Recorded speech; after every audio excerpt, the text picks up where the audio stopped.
In this video I want to share with you how you can create this type of synth patch that you're hearing right now with Pigments from Arturia. And the unique thing about it is that we are hearing 3 melodies or sequences at the same time, and they all have their individual notes and tones. And the most remarkable thing is that we do this without using the actual main sequencer of Pigments, because even without using that, the synth gives you so many options for creating interesting melodies. And together with just little bits of effects and also little bits of other modulations, it's some super huge experimentation tool where you can easily set up your own inspiring generative synth patches. And in this video I just want to walk you through the process of how you can do it for yourself. First of all, hi and welcome to this video. My name is Yannis and maybe you're new here because it's the first time I make some video about Pigments. I got it some months ago during some Black Friday sale because I wanted to have this once and for all soft synth that I basically use for everything. I'm a bit tired of using multiple plugins all the time, although it can be interesting. I just want to dig really deep into this one, and I think it's crazy powerful and probably all you need. The synth gives you some super unique feature which is called quantization for the pitch modulation. And while this can sound super complex, let's just look at it in some practical way. So let's say we want to apply some LFO to the pitch, and here we just use wavetable 1 or engine 1 and apply the LFO to the pitch. So now we can see that we get some modulation, and let's make the LFO rather slow and also free running so we don't have those weird jumps because it's running so slow. And now my MIDI clip is basically one note that keeps playing. Now you hear that the LFO modulates the frequency, but continuously, so it doesn't have those individual steps that are synced to the 12-note system. Now, if you click on the Q, you can actually do that because you can see on this marker button that some kind of piano roll opens where you can select the notes that it should sync to. And if it's selected like this, it would mean that the LFO doesn't go frequency-wise through this pitch modulation, but quantization-wise. So it jumps through those 12-tone steps and creates some scale. So it sounds like this.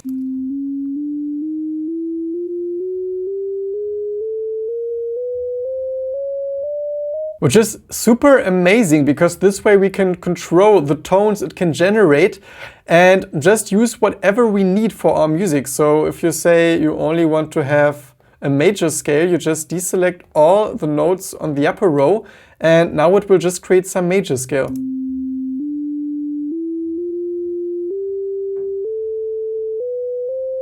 And this was just for demonstration purposes because we're not going to use some LFO for this modulation. We use, for example, some function envelope because here we can create basically sequences, and I recommend to just start clicking on the presets folder and starting with the step sequencer 16 because then you basically have all those steps, and you can create random sequences by just always clicking with your mouse on this cube icon and just bringing it to the top, and then it goes down again and you can create some new randomness. And I just like to do this a couple of times. We also have to change the rate because right now it's on 32nd notes, so we bring it to 1 bar, which means now we have some perfect 16th notes. You can do it for whatever tempo you want to have. And now just check what it does to our tone.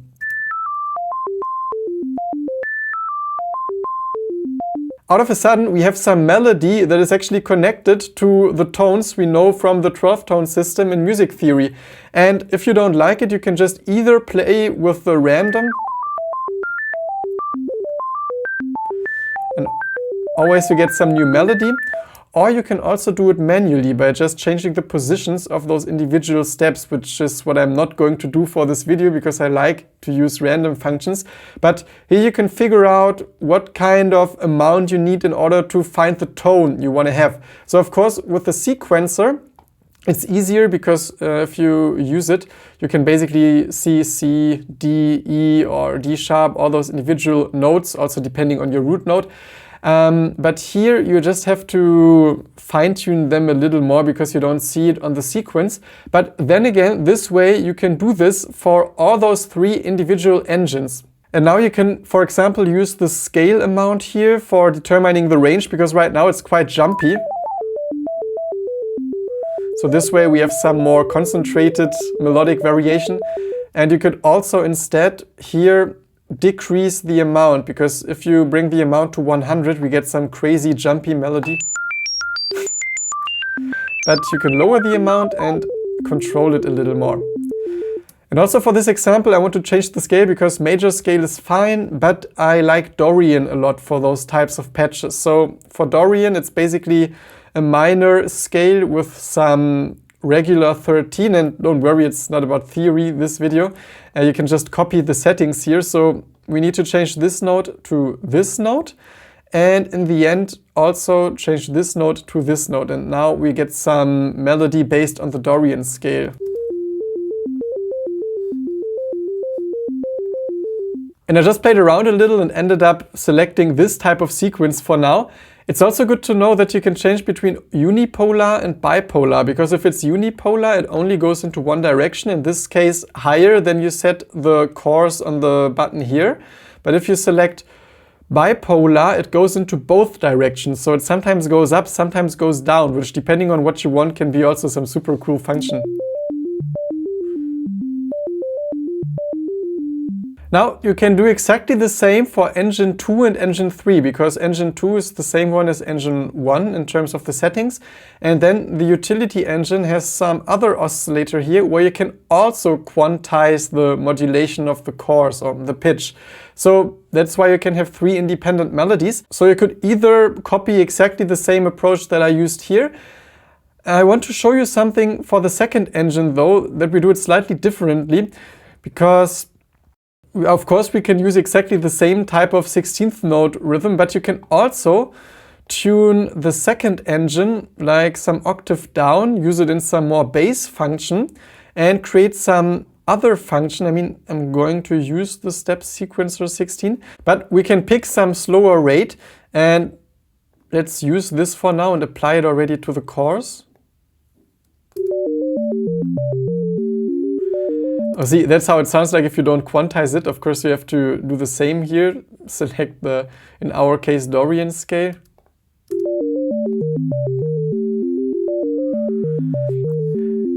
Actually, this way it already sounds kind of cool because it's like some tiny walking bass almost.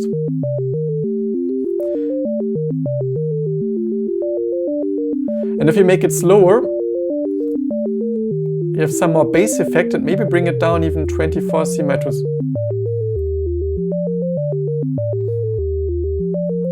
Or you make it random again. And I was just playing around a little with this bass sequence now. You can see that it restarts after 4 notes.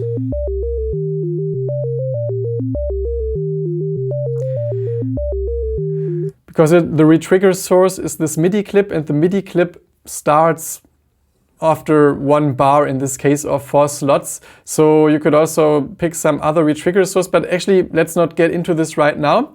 For now it works this way.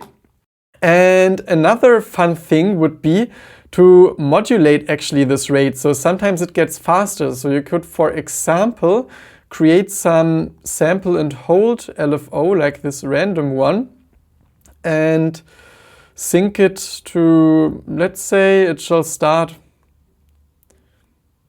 This is like every 2 quarter notes, and we apply it to the rate of function 2. So we do it like this. Actually, this LFO should be unipolar. You have the same setting here. And also it's free running, which is fine for what we want to do. And now just see what happens.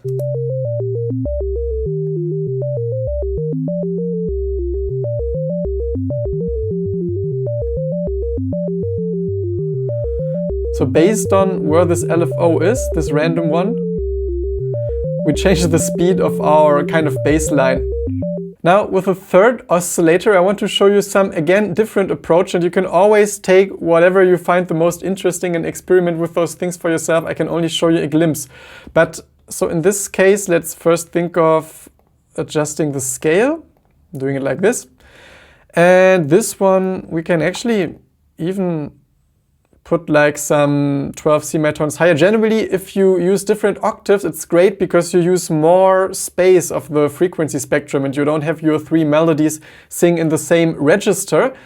You should just watch out that you work with only octaves, because this means like 12, 24, 36. Does it go to 48? No, 36 is the maximum in both directions, because otherwise you quickly risk stuff to sound out of tune. So just remember that you should only work with octaves unless you have a very, very clear idea of what you want to do. Now, instead of using a function mode, you can also use a random mode, and maybe you like this even more because this way you constantly generate new melodies and it will never be the same.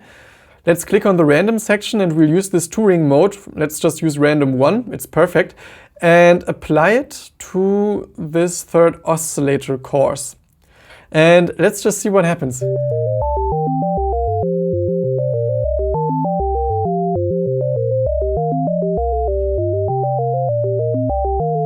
And now we actually built the foundation for our generative patch, because we have those 3 independent melodies and somehow it sounds kind of pleasant, and we're just using the simplest sine waves possible. Like I didn't do anything to those engines, because I think for doing this it's also important to first focus on those sequences, especially with a synth like that, which gives you tons of possibilities.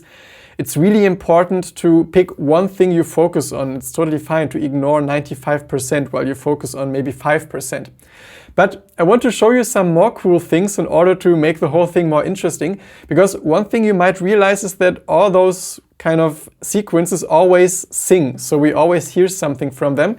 And there's a great trick that you can use by also applying a random, but in this case the binary one. Actually, let's use number 3 because it's the one that is already on binary, and we apply it to the output of one oscillator. So in this case, let's use this third oscillator that also creates the random melodies.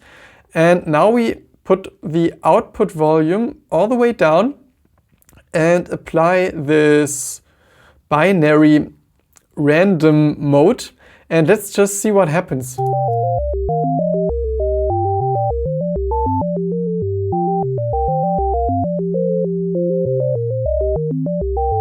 So now it's like some commentator that every now and then brings in some opinion, but it's not speaking all the time, while those engine 1 and 2 voices are constantly there, although the second one also has those variations. So it's all about finding ways of making it more interesting. And this is a cool thing to do with this binary random thing. Also, it's good to know about the probability, because if it's on 100, you have the sound all the time, and if it's at 0, you never have it.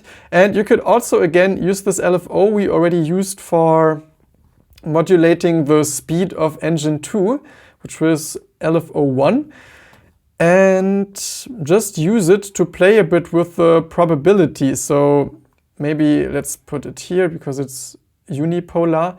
And yeah, sometimes it will be happening more often, sometimes less often. And again, we added a little bit of spontaneity that we can't influence, so it's always a little surprising.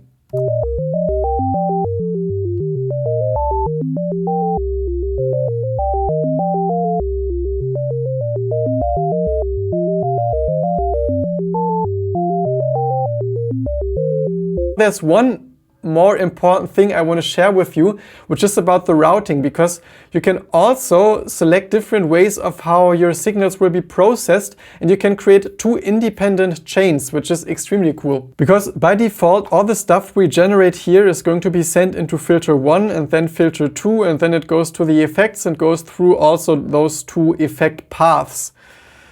Now, you can also, for example, send the third filter to filter, the third oscillator to filter 2. You find it under the engine menu, and so now the engine 3 goes to filter 2. We can also activate it. And then under filter routing, you can also say that both filters are going to be treated individually. So now filter 2 is only going to be the third oscillator, and engine 1 and 2 are only going to be audible through the first filter. One thing you can do is play with the panning. So a drastic move would be to put one thing to the right side and one thing to the left side. So oscillator 3 is now on the right side and the other 2 oscillators are on the left side. What I prefer though is to have oscillator 1 and 2 in the middle as the kind of solid foundation, because the third one is the more communicative one that occasionally brings in some additional comment. We can apply some LFO that just modulates the panning, so it's like some panning effect, and we get some stereo imaging by this third oscillator moving left and right, kind of freely.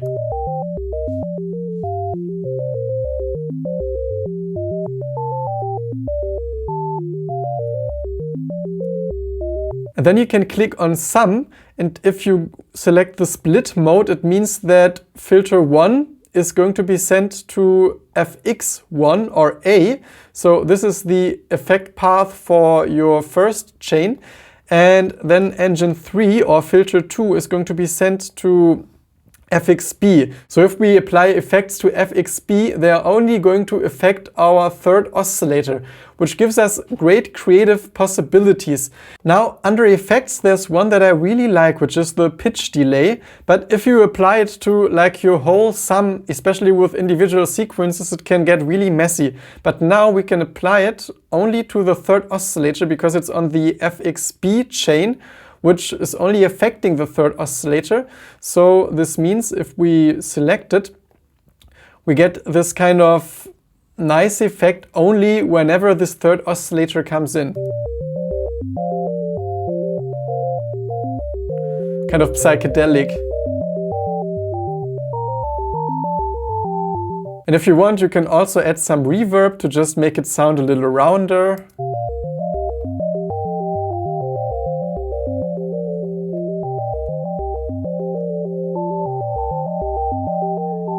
But generally, if you have those patches with lots of individual parts and functions, I think it's a very good idea to apply effects only to one part and use the separation, because otherwise things can get really messy. But like this, I enjoy it a lot, and all of a sudden our sound is way better because we added some depth and space to it. If you're interested in learning about some super cool rhythm trick that can basically always make your music a little more interesting, I highly recommend watching this video and also checking out the links down below in the description, because I listed some videos that should be interesting to you if you liked this one. Apart from that, I wish you lots of inspiration with whatever it is that you create and hope to see you soon again at this channel. Bye!